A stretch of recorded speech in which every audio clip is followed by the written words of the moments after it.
Everyone, earlier मैंने जो video में डिस्कस किया था तो उसमें हमने देखा था सल्तनत पीरियड के बारे में। इसमें हम लोग खिलजी डायनेस्टी के बारे में स्टडी करेंगे। पर्टिकुलर देखिए तो इसमें तो खिलजी डायनेस्टी काफ़ी इंपॉर्टेंट रोल प्ले करता है। पर्टिकुलर आप क्वेश्चंस देखें तो अलाउद्दीन खिलजी, ये है अलाउद्दीन खिलजी, इससे पूछता है। पर्टिकुलर ये ओरिजिनली जो ऑफिशियल स्केच है ये इसका है। ये मूवी पद्मावत मूवी से है। तो ये रहे अलाउद्दीन खिलजी। और एक इसमें बंदा आता है मलिक काफूर। मलिक काफूर स्लेव होता है। हमने एक मूवी में एक सीन भी देखा है जब जलालुद्दीन खिलजी इसको लेके आता है, इसका जो गिफ्ट देता है अलाउद्दीन खिलजी को, क्योंकि वो साउथ में एक एक्सपीडिशन करता है, वहाँ से देवगिरी, आई थिंक देवगिरी जगह आती है जहाँ से जीत के आता है। तो उसके एवज में इसको ये मलिक काफूर मिलता है एज ए स्लेव, और मलिक काफूर जलालुद्दीन खिलजी को ही मार देता है। और इसका देखें जरा, ये मलिक काफूर तो साउथ के बहुत सारे एक्सपीडिशन इसने किए थे, तो काफ़ी एक इम्पॉर्टेंट एसेट था अलाउद्दीन खिलजी का। तो इसको भी स्टडी करेंगे हम लोग, और फिर अलाउद्दीन खिलजी के बारे में देखेंगे क्या क्या इसने अपने सिस्टम्स लाए। डिफरेंट जो टैक्सेशन सिस्टम भी लेकर आया, स्पाई सिस्टम इसको इसने काफ़ी मजबूत किया। इसको देखेंगे। दो जो सिमिलैरिटी आप देखोगे तो अलाउद्दीन खिलजी का सिमिलैरिटी आपको बलबन से देखने को मिलेगा, क्योंकि बलबन भी काफ़ी एक पावरफुल रूलर था। तो इसमें आपको अलाउद्दीन खिलजी के बारे में और बलबन में काफ़ी सिमिलैरिटी दिखती है। फॉर एग्ज़ाम्पल उसने चालीसा को ख़त्म किया बलबन ने। तो ये भी उतना, ऑल्दो उसने अपने आप को बलबन बोलता था कि साइड ऑफ गॉड है, बट डिस्पाइट बलबन जितने भी उसके थियोलॉजियंस थे उसकी बातों को नहीं मानता था। तो यहाँ पे हम देखेंगे अलाउद्दीन खिलजी और बलबन के बीच में सिमिलैरिटीज़ को भी देखेंगे। फर्दर हम सबसे पहले हम लोग टाइमलाइन देख लेते हैं। जो टाइमलाइन, ये रहा टाइमलाइन, हाँ ये टाइमलाइन हम देख लेते हैं। तो टाइमलाइन को स्टडी करें तो हमने अर्ली टर्किश रूलर, तो और जो भी रूलर्स थे स्लेव डायनेस्टी के वो टर्किश रूलर थे। क्यों? क्योंकि आप देखो तो जो सेकंड घोरी था, घोरी एक तुर्किश ही था, और सेकंड तुर्किश ये था, अटैक था, उसी का स्लेव था ऐबक। तो जितने भी इसके थे वो तुर्की थे। फिर आता है खिलजी डायनेस्टी। खिलजी डायनेस्टी के बारे में देखते हैं। तो खिलजी डायनेस्टी शुरू होता है 1290 से लेके 1290 से लेके 1316 तक, ठीक है। इसमें जलालुद्दीन खिलजी करीब 6 साल तक शासन करता है, और अलाउद्दीन खिलजी शासन करता है 1296 से लेके 1316, रफली मतलब 20 ईयर्स तक ये रूल करता है अलाउद्दीन खिलजी। तो उसको स्टडी करेंगे हम लोग। अभी देख लेते हैं हम। ये है अलाउद्दीन खिलजी की एक्सपेडिशन, कहाँ कहाँ उसने जो रूल किए, कहाँ कहाँ से उसने देवगिरी से काफ़ी उसने लूट मचाई थी देवगिरी में। तो इसको देखेंगे हम लोग। कौन कौन से राजा थे, रामचंद्र, रुद्र प्रताप देव, इनको इनकाउंटर ये किया, मतलब फेस किया और इन्हें हराया।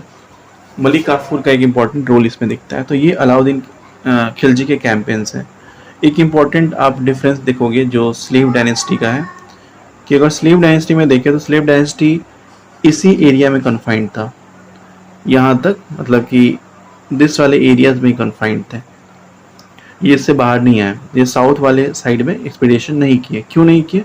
तो दो रीजन हमने बताए थे। एक तो जो हिंटरलैंड का, जो हिंटरलैंड में क्यों नहीं इन्होंने गए, जैसे गंगा दोआब का क्षेत्र में, तो इधर काफ़ी जंगल था, तो काफ़ी जंगल इधर था, इसलिए इधर ये लोग मूव नहीं करना चाहते थे। और ऑलरेडी इधर मंगोल का एक हमेशा अटैक होते रहता था, तो इसको इनको काउंटर करना होता था। डेट्स वाई ये कभी भी दिल्ली को छोड़ के नहीं है। मेनली इन्हें नॉर्थ वेस्ट से काफ़ी प्रॉब्लम थी, लेकिन धीरे धीरे ये चीज़ें कम होने लगती हैं। और इस बाद में अगर देखिए बलबन के बाद से, तो फिर ये लोग साउथ एक्सपीडिशन देखने को हमें मिलता है। अलाउद्दीन खिलजी के टाइम में ये, अगर अलाउद्दीन खिलजी का देखें ये, तो आप देखो तो अलाउद्दीन खिलजी का ये पूरा, ये साउथ में भी आपको, साउथ की साइड में भी आपको यहाँ पे दिखेगा, ठीक है। तो यहाँ पे हमने देख लिया। तो अलाउद्दीन खिलजी के बारे में देखा, जलालुद्दीन खिलजी। ये कैरेक्टर्स हमने देखे कौन कौन से हैं। मलिक काफूर एक देख लेते हैं, या पिछले वाले वीडियोस में एक हमने छोड़ दिया था, कैकाबाद। जो बलबन की बात जो बंदा आता है उसका नाम है कैकाबाद। कैकाबाद क्या था? ये नाती था बलबन का। तो बलबन के बारे में हमने देखा, चालीसा के पावर पे इसने ब्रेक किया। Okay, he broke the power of Chalisa. और इसमें देखें I broke the power of Chalisa, और इसने देखो ये keep himself inform with the spice, और स्पाइस सिस्टम आपको अलाउद्दीन खिलजी के सामने भी मिलेगी। दैट्स मतलब सिमिलैरिटी उसमें आपको देखने को मिलेगी। और ही टुक द टाइटल ऑफ जिले इलाही, ठीक है, पर्शियन कोर्ट मॉडल से काफ़ी इन्फ्लुएंस था वो, सिजदा और पैबोस की सिस्टम को इम्प्लीमेंट किया, ठीक है। अब हम देखते हैं कैकाबाद। कैकाबाद का हुआ 1287 से लेकर 90 तक, 3 साल तक ही शासन किया। ये बलबन का क्या था, नाती था। He was the grandson of Balban, और seated on the throne by the Fakhruddin. Fakhruddin जो था उसने इसको थ्रोन पे बैठाया था। ही वॉज द कोतवाल था दिल्ली का, ठीक है। He who assumed the high,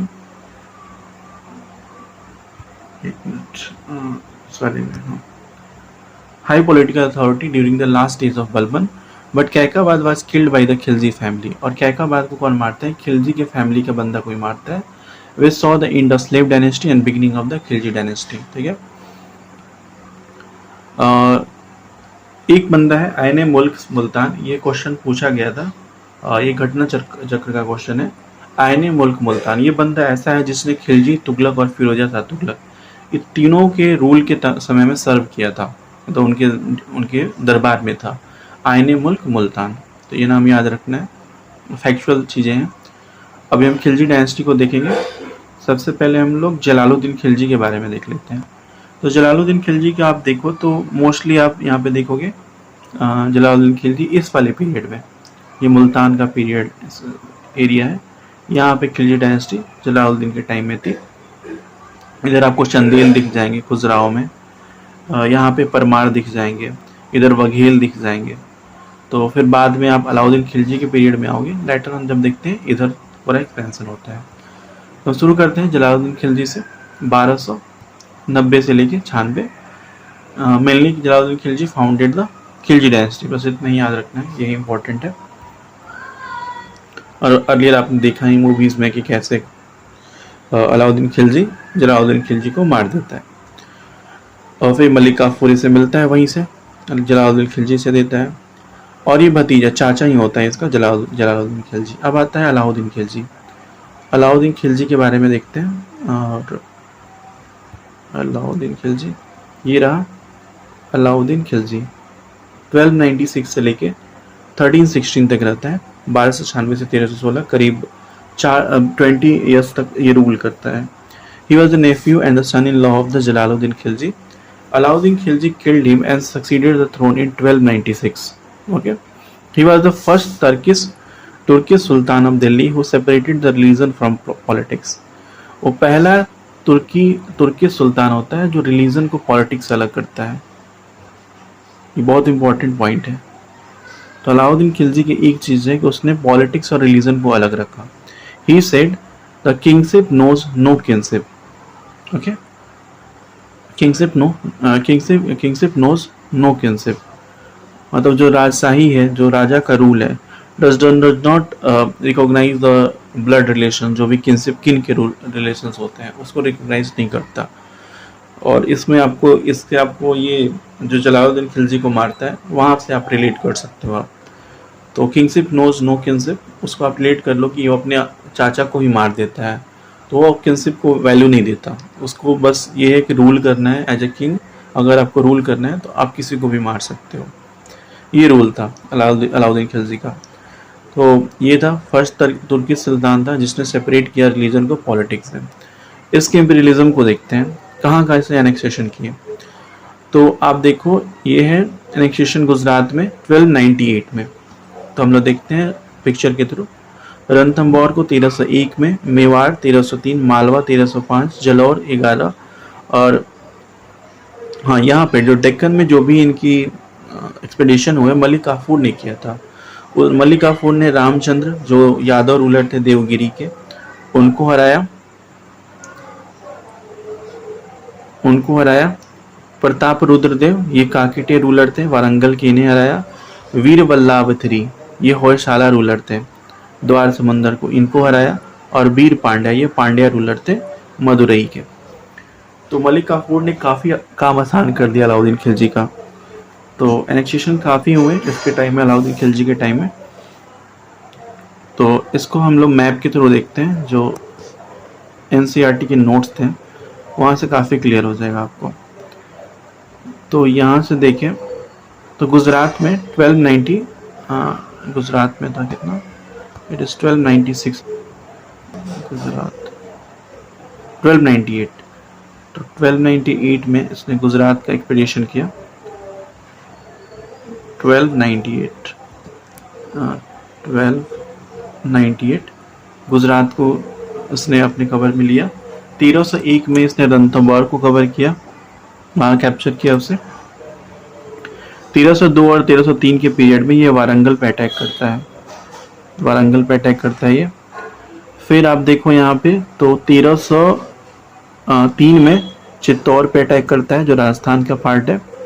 1305 में ये मांडू को कवर करता है, ठीक है, 1305 में।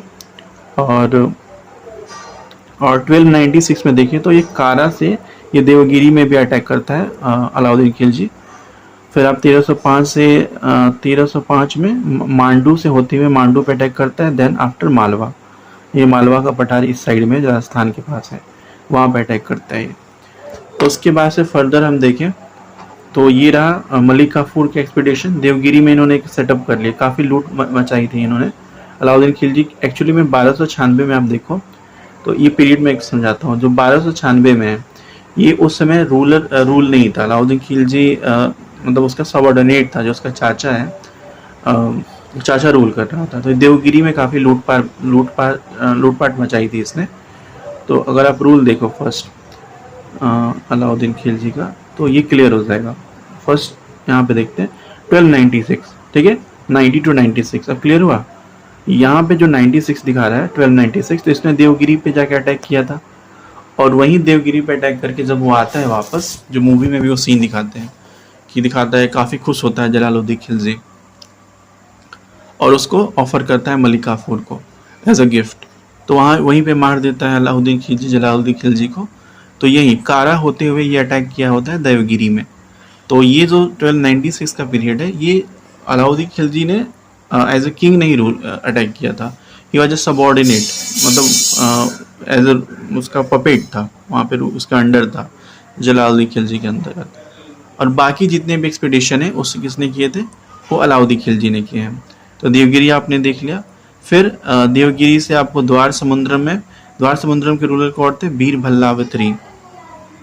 बल्लाभ थ्री ये होयसाला रूलर थे और इनको हराया और यहाँ पे इसने कैप्चर किया। फिर देवगिरी के जो रूलर थे उसका नाम था रामचंद्र यादव रूलर थे, इनको हराया, ठीक है। और रामचंद्र यादव रूलर ये मलिक काफूर ने हराया, ना कि अलाउद्दीन खिलजी ने। अलाउद्दीन खिलजी ने बस लूटपाट की थी और एक सेंटर बना दिया था देवगिरी को अपना। फिर वारंगल के रुद्र प्रताप देव थे, ये काकेटे रूलर थे वारंगल के, इनके ऊपर भी उसने अटैक किया और वारंगल को कैप्चर किया इसने 1302 से 1303 तक। तो बाकी सब जितने एक्सपेडिशन आपको दिख रहे हैं ये अलाउद्दीन खिलजी के हैं, या फिर मलिक काफूर का दिखता है साउथ में ही रहे हैं। मदुरई में आप देखो तो ये वीर पांड्या थंजावुर में अटैक किया 1311 में। तो ये डेट भी आप याद रख सकते हो 1311। तो यहाँ पे हमने देख लिया। तो सबसे पहला 1296 अलाउद्दीन खिलजी। तो यहाँ से क्वेश्चंस काफ़ी आते हैं अलाउद्दीन खिलजी के। तो ये पर्टिकुलर मैप आपको याद होना चाहिए कि कब कब अटैक हुआ। तो स्टोरी आपको मालूम चल गई, आप उस मूवी से भी रिलेट कर सकते हो। और फिर यहाँ पे हाँ अलाउद्दीन खिलजी, तो ये टोटल अलाउद्दीन खिलजी, ये मूवी के डिपिक्शन है और ये ओरिजिनल्स हैं। और ये रहा मलिक काफूर। तो ये हमने देख लिया मलिक काफूर ने किसको, रामचंद्र देव यादव रूलर थे उनको हराया, Pratap Rudradev Kakatiya ruler of Warangal, and Veer Ballal Hoysala ruler of Dwarasamudram, और वीर पांड्या ये पांड्या रूलर थे मदुरई के। अब आते हैं एडमिनिस्ट्रेटिव रिफॉर्म्स क्या क्या हुए।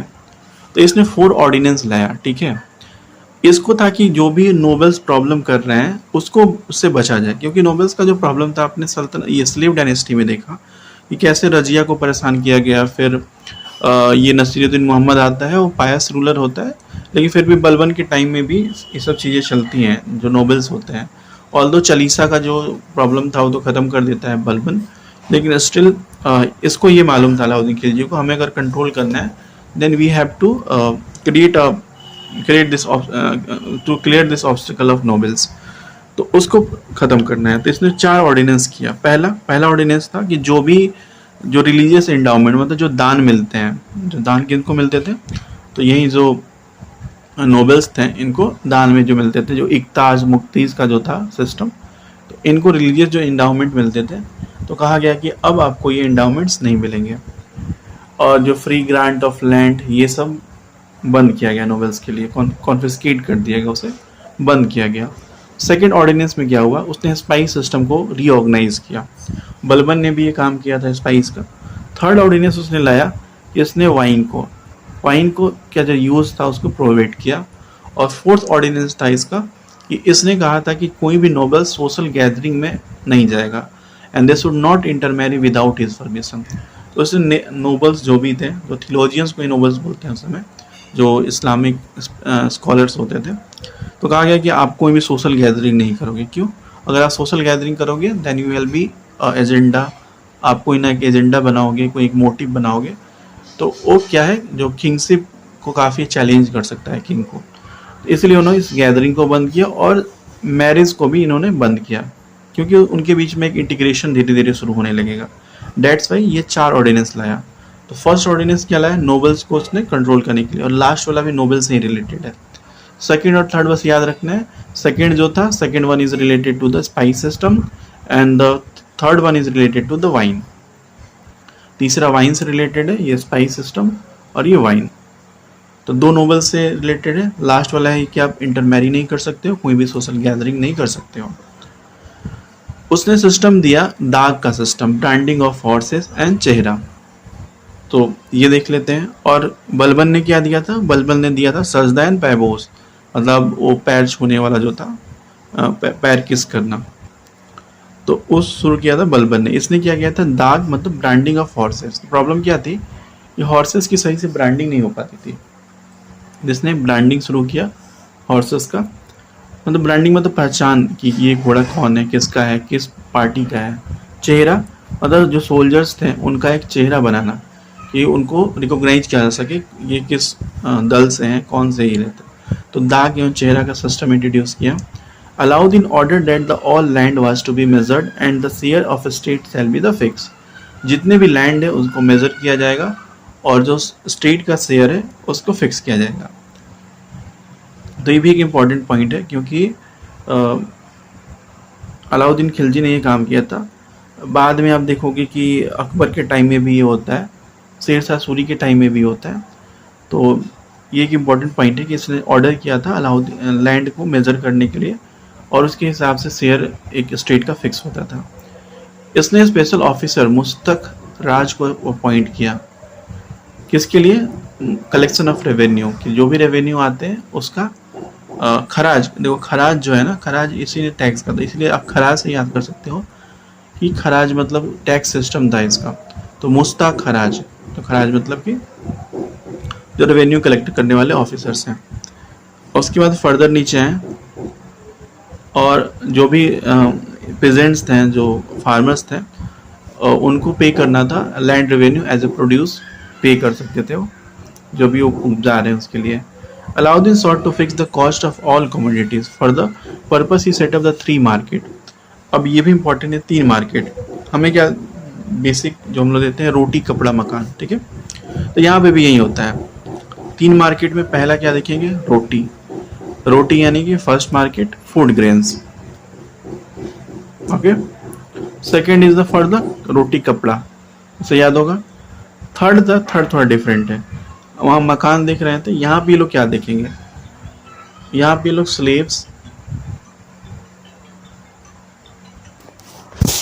हेलो, जो भी कॉस्टली क्लॉथ है, तो रोटी कपड़ा मकान का जो एग्जांपल है उससे आप याद रख सकते हो। तो फर्स्ट रोटी का एग्जांपल, तो मार्केट सेट किया उसने रोटी के लिए फूड ग्रेन्स। लेटर ऑन कपड़े के लिए, तो कपड़े का market. And third one is the मकान। देखिए यहाँ पे मकान नहीं, वहाँ पे क्या था, हॉर्सेस, स्लेव्स हुए, स्लेव्स का बिजनेस चलता था, कैटल्स हुए, तो ये सब थे। तो कब मकान को बस आपको रिप्लेस कर देना है हॉर्स, स्लेव एंड कैटल से। Each market was under the control of the high officer कल सहना, तो याद रखना है सहना। सहना इन सब मार्केट का एक हेड होता था, high officer, who maintained a register of merchants and strictly controlled the shopkeepers and the prices। ठीक है, तो उसने कंट्रोल करता था जो भी प्राइस है, इसे कहते हैं मार्केट कंट्रोल सिस्टम। जो भी प्राइस है वो अधिक प्राइस नहीं ले सकता। Check on the market was kept by the two officer, एक तो दीवाने रियासत और सहनाए मंडी। तो ये दोनों ऑफिसर्स थे जो इस पे चेक एंड बैलेंस रखते थे। एक हुआ आपका Diwani Riyasat and the second one is the Shahna Mandi. Diwani Riyasat is called the head of market, he was the head of market, और ये एक सहनाए मंडी, दो थे जो ये इनको प्राइसेस को कंट्रोल करते थे। तो दीवानी Riyasat was the head of market, और ये एक ऑफिसर था, हाई ऑफिसर था सहना। तो ये याद रखना है कि जो दीवानी रियासत है, ही was the head of market. सहना जो है, सहना वाज द हाई ऑफिसर, और एक और ऑफिसर होते थे सहनाए मंडी। ठीक है, अब इसमें देखते हैं all goods were brought to the open market. जितने भी गुड्स होते थे ओपन मार्केट में लाए जाते थे। इसे क्या बोलते हैं? सराय Adal. Sarai Adal, that is the open market. तो याद रहेगा, जितने भी गुड्स थे that's were brought to the open market called the Sarai अदल।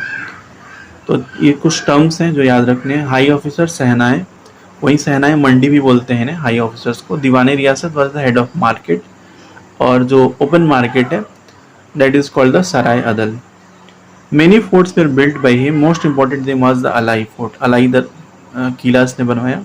ही also constructed the Alai Darwaza. तो अलाई किला और अलाई दरवाजा दोनों अलग है। ये एंट्रेंस गेट था कुतुब मीनार का। तो हमने जो देखा कुतुब मीनार को किसने फिनिश किया था? इल्तुतमिश ने फिनिश किया था। इसने क्या बनाया? जो गेट है एंट्रेंस गेट, उसको इसने बनवाया। अलाउद्दीन ने एंट्रेंस गेट को कंप्लीट करवाया। He also built a palace of 1000 pillars called the Hazar Sultan. तो याद रखना है हजार सुल्तान। तो बेसिकली अलाई किला, अलाई दरवाजा किया था, कुतुब मीनार का एंट्रेंस गेट था, और he built a palace of 1000 pillars called the Hazar Sultan. तो हजार सुल्तान, सुतून वही Sultan. He was a patron of art and learning. Amir Khusro, ठीक है, Amir Khusro was the poet, musician was his favourite court poet. और अमीर खुसरो जो था इसका फेवरेट था एज ए कोर्ट पोइट। इसका जो टाइटल इसे दिया गया था सबाके हिंदी, सबाक ए हिंदी। तो इसको याद रखना है, सबाके हिंदी, इनको टाइटल दिया गया था अमीर खुसरो को। इन 1316 after the death of Alauddin, Malik Kafur called हजार दिनारी सीज द थ्रोन। तो मलिक काफूर को हजार दिनारी, क्यों? क्योंकि इसने 1000 दिनार में खरीदा गया था। That's why Malik Kafur is called the हजार दिनारी। तो 1316 में क्या करता है ये? 1316 में जब अलाउद्दीन खिलजी की मौत होती है, देन मलिक काफूर क्या करता है? गद्दी को हथिया लेता है। और बिफोर काफूर डाइड, काफूर के मरने पर ही नॉमिनेटेड द सिहाबुद्दीन, जो अलाउद्दीन का 6 साल का बेटा था, उसको ये किया जाता है, नॉमिनेट किया जाता है सिहाबुद्दीन को। लेकिन मलिक काफूर क्या करता है? ये गद्दी पे बैठ जाता है, उसको इम्प्रिजन कर देता है। बट इम्प्रिजन द एल्डेस्ट, एक मिनट, हाँ, Alauddin 6 year old Sihabuddin as a king, but imprison the eldest prince Mubarak Khan. ठीक है, before the Kafur died, he nominated the Sihabuddin as a king, but imprisoned the eldest prince। लेकिन जो eldest इसका जो Prince था, पता कि जो अलाउद्दीन था, अपने जो 6 साल का ओल्ड प्रिंस था, जो छोटा सा बच्चा था, उसको इसने नॉमिनेट किया था एज ए किंग। लेकिन जो इसका एल्डेस्ट प्रिंस जो है, उसको वो बंदी बना हुआ था, मुबारक खान। ठीक है, मुबारक खान वाज द, उसको बंदी बना के रखा गया था। काफूर किसके द्वारा किल्ड किया गया? जो भी लॉयलिस्ट हैं अलाउद्दीन की फैमिली के, उन्होंने काफूर को मार दिया। काफूर एक्चुअली में ये गद्दी पे बैठा, लेकिन डिस्पाइट इसको मार दिया गया। ठीक है, तो इसमें हमने देखा। और एक और इम्पॉर्टेंट पॉइंट है इसमें, ये वाला नीचे वाला, जो अलाउद्दीन खिलजी के टाइम में भी मंगोल का इन्वेजन होता था। ऐसा नहीं था कि इसके टाइम में इन्वेजन नहीं हुआ। तो यहाँ पे जो रावी नदी है, रावी नदी यहाँ पे एक डिमार्केशन लाइन बनती है 1306 AD में अलाउद्दीन खिलजी और मंगोल्स के बीच में। तो ये याद रखना है। रावी नदी, जैसे हमने सतलज नदी पढ़ा था, उसमें जो एंग्लो सिख वॉर में देखा था, राणा रणजीत सिंह ब्रिटिशर्स और उसके बीच में हुआ था, ब्रिटिशर्स एंड राणा रणजीत सिंह के में। तो वो तो हमारा मॉडर्न हिस्ट्री में आता है। ये मिडिवल पीरियड में तो रावी नदी याद रखना है, वहीं पास में ही है रावी नदी। हमने ये देख लिया। अब देखते हैं इसका एक लास्ट है मुबारक खान। ठीक है, तो मुबारक खान बनता है जब काफूर मर जाता है, तो जो मुबारक खान है, मुबारक खान जेल से बाहर निकलता है। ठीक है, ठीक है। मुबारक खान क्या था, एल्डेस्ट प्रिंस था। हो सकता है इससे कुछ प्रॉब्लम हो, दैट्स व्हाई इसको इम्प्रिजन किया गया था, और इसको बनाता भी नहीं है अलाउद्दीन खिलजी। वो he free from the present and worked as a regent for the Shihabuddin. Shihabuddin ऐसे नॉमिनेटेड है, और जो भी लॉयलिस्ट थे वो भी चाहते थे कि जो नॉमिनेट है वही बने। तो मुबारक खान क्या बोलता है कि मैं यहाँ पे इसका रिजेंट बन जाऊंगा, क्योंकि अभी छोटा है, 6 साल का है। तो ये 1316 से लेकर 1320 तक मुबारक खान रीजेंट बन के रहता है शिहाबुद्दीन का। ठीक है, अब इसमें क्या होता है कि जैसे ही ये कैप्चर करता है थ्रोन को, तो इसकी पहली opportunity got, but could not, 1 साल भी रूल नहीं कर पाता, क्योंकि डिबॉचरी मतलब कि शराब पीने में, मतलब इस सब की लाइफ स्टाइल में ये बिजी रहता है। तो इसके कारण से क्या होता है, अपनी लाइफ स्टाइल इसने खराब कर ली। दैट्स वाई ये क्या करता है, इसका एक लवर होता है मुबारक हसन। मुबारक हसन को अथॉरिटी दे देता है over the army and the palace guards. और ये धीरे धीरे क्या करता है, मुबारक हसन देखता है कि ये तो भाई शराब की लत में पड़ा हुआ है, तो ये पूरा कंट्रोल ही ले लेता है सुल्तान के पैलेस पे। ठीक है, then Mubarak Hasan was given the title Khusro Khan, और यहाँ पे मुबारक हसन को टाइटल मिलता है खुसरो खान। और खुसरो खान क्या बोलता है, मुबारक खान को ही मार देता है, और ये अज्यूम करता है title Nasiruddin in the mid 1920। तो अब ये देखते हो कि क्या क्या, मतलब एक ब्रीफ में देखें तो मुबारक खान को क्यों अलाउद्दीन खिलजी नहीं बनाता है। पहली चीज, अब देखो कि अलाउद्दीन खिलजी का जो थर्ड में क्या था, थर्ड ऑर्डिनेंस में था कि वो वाइन को बैन करेगा। मुबारक खान यही था, ये वाइन पीता था, शराब पीता था, अल्कोहल। इसीलिए इसने अपने छोटे बेटे शिहाबुद्दीन को बनाया राजा। ऑल्दो मलिक काफूर ने बैठा गद्दी पे, लेकिन डिस्पाइट उसने चूज किया था शिहाबुद्दीन को। तो क्या होता है, शिहाबुद्दीन मलिक काफूर को तो मार दिया जाता है, और काफूर जैसे मरता है मुबारक खान फ्री हो जाता है जेल से, और इसलिए बोलता है कि मैं रीजेंट बन जाता हूँ शिहाबुद्दीन का, और ये कैप्चर कर लेता है। लेकिन ये ऑलरेडी आप मालूम है कि डिबेचरी, शराब और इसमें के चक्कर में ये शासन नहीं कर पाता। तो उसका एक लवर है जिसका नाम है मुबारक हसन, उसको अथॉरिटी दे देता है आर्मी और पैलेस का कि आप उसको तुम ये करो, और पूरा कंट्रोल मिल जाता है उसके बाद। तो ये क्या करता है, मुबारक हसन मुबारक खान को ही और इसने टाइटल ले लिया, खुसरो खान का टाइटल लेता है, और ये मुबारक खान को ही मार देता है, हसन मार देता है खान को, और अज्यूम करता है टाइटल नसीरुद्दीन मिड 1920 को। अब खुसरो खान का रूल देखें, तो Khusro Khan was killed by Ghazi Malik. इसको कौन मारता है, गाजी मलिक। ये कौन सा बंदा है, this was the governor of Dipalpur when he tried to oppose the rebellion by the Ghazi Malik and his son the Fakhruddin Jauna. अब यहाँ से आप देखोगे तुगलक डायनेस्टी का पीरियड जो शुरू होता है। तो इसमें आप देखो तो गाजी मलिक मारता है,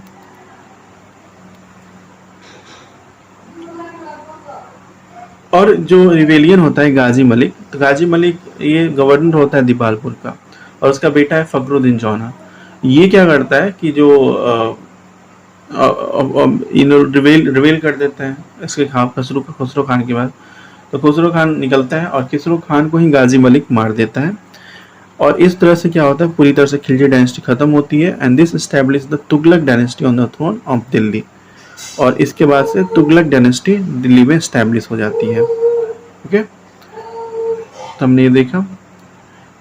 तो आप हमें याद रहेंगे, पहला घियासुद्दीन जलालुद्दीन खिलजी, लेटर देन हमें याद रहेंगे कैकाबाद, क्योंकि कैकाबाद को मार के ही अलाउद्दीन खिलजी फैमिली मारती है, और फिर जलालुद्दीन खिलजी आता है। फिर आप देखोगे उसके बाद अलाउद्दीन खिलजी, देन आफ्टर आप देखो अलाउद्दीन खिलजी के बाद मलिक काफूर भी बैठता है।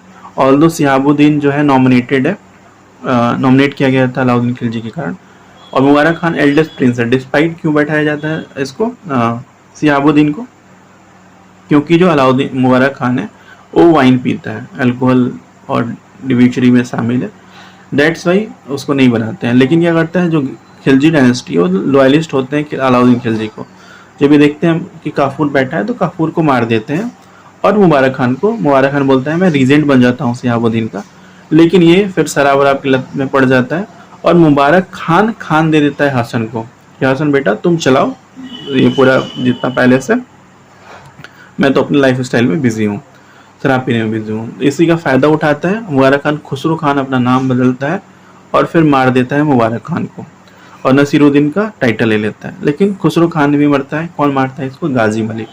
गाजी मलिक क्या है, दीपालपुर एक जगह है, वहाँ का गवर्नर होता है, उसका बेटा होता है फखरुद्दीन जौना, ठीक है।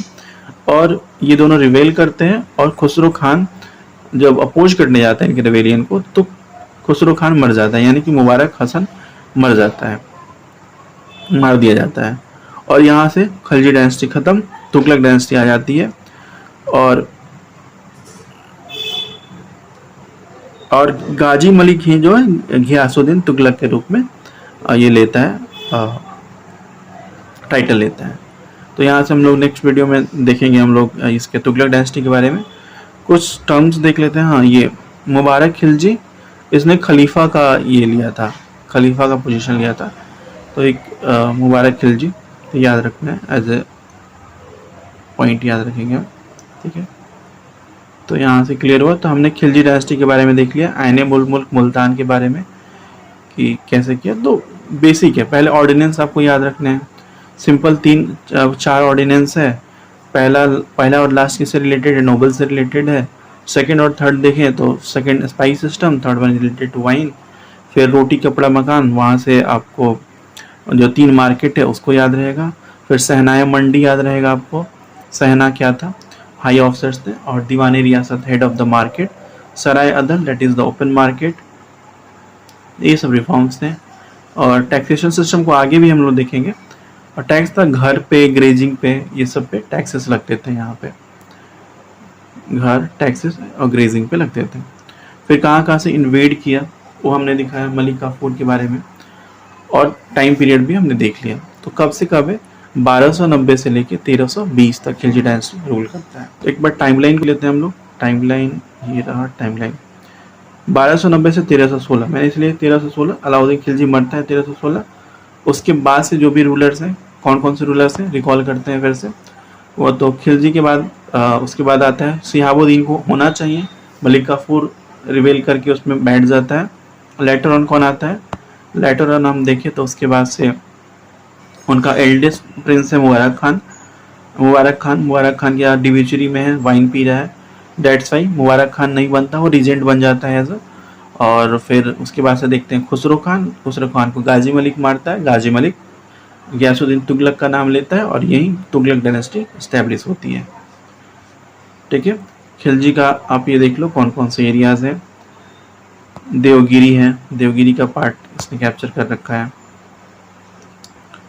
और इसमें देखें तो ये डायरेक्ट कंट्रोल था, जो ये चीज़ें हैं, ये देवगिरी यहाँ पे डायरेक्ट कंट्रोल है। गुजरात वाले पार्ट में 1298 में यहाँ पे किया था अटैक। उदयपुर, धार, उज्जैन यहाँ पे। बाकी जो हल्का फेडेड रीजन है ना, काकीटे डायनेस्टी, ठीक है। और फिर ये होयसाला के पास हालेबीड, यहाँ पे कंट्रोल था, लेकिन मतलब ट्रिब्यूटरीज के रूप में थे। फिर आप मदुरई का भी पार्ट देख सकते हो, पांड्या वाला। तो ये हमें याद रखना है। फिर और नेक्स्ट में हम लोग तुगलक डायनेस्टी देखेंगे। फिर दिस वन, ये जो है ये, हाँ ये भी हमें याद रखना है। अलाउद्दीन खिलजी के कैंपेन्स कौन कौन से हुए हैं, कौन कौन से रूलर थे जिनको हराया। जैसे वारंगल में प्रताप रुद्रदेव, देवगिरी में कौन है? रामचंद्र। और वीर बल्लावत्री होयसला रूलर, द्वार समुद्र में, मदुरई में वीर पांड्या। तो यहाँ से खिलजी डायनेस्टी कंप्लीट होता है। नेक्स्ट हम लोग तुगलक डायनेस्टी को स्टडी करेंगे। Thank you.